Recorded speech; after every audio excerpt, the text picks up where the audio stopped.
அண்மையில் ஏற்பட்ட இயற்கை பேரிடரால் நாவலப்பிட்டி தொலஸ்பாக பரளகல பிரதேசத்தில் மண் சரிவினால் பாதிக்கப்பட்ட 47 குடும்பங்களைச் சேர்ந்த 142 பேர் கிரஹெட் தமிழ் வித்தியாலயத்தில் தங்க வைக்கப்பட்டுள்ளனர். மண் சரிவில் வீடுகள் முற்றாக மண்ணில் புதையுண்ட நிலையில் கடந்த 1.5 மாதமாக பரகல பகுதி மக்கள் இந்த பாடசாலையில் தங்க வைக்கப்பட்டுள்ளனர்.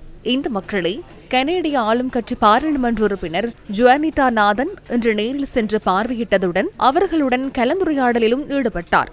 ஜனநாயக மக்கள் முன்னணியின் உப தலைவர் பாரத் அருள்சாமியும் சம்பவ இடத்திற்கு பிரசன்னமாக இருந்தார். இவர்கள் இலங்கை அரசாங்கத்தின் இடம் அவர்களுக்கு தேவையான காணியை எதிர்பார்த்து காத்திருக்கிறார்கள். நான் கேள்விப்பட்ட அளவில், அதாவது வேர்ல்ட் விஷனோ இல்லாட்டி ரெட் கிராஸோ இல்லாட்டி வேர்ல்ட் ஃபுட் ப்ரோக்ராம் அவர்களுடன் பேசும் பொழுதும் அவர்கள் இலங்கை அரசாங்கம் இதற்கான ஆயத்தங்களை செய்து கொண்டிருப்பதாக கூறிக்கொண்டிருந்தார்கள். ஆனால் அவர்களுக்கு வேலைக்கு தங்களுடைய வாழ்க்கை ஒரு விதமான சமநிலைக்கு வாரதுக்கு இந்த விஷயங்கள் மிகவும் அவசியமாகவும் கெதியாகவும் நடக்கிறது முக்கியமாக இருக்கு. அதற்கான அழுத்தங்களை நாங்கள் கொடுப்பதாக இருக்கின்றோம்.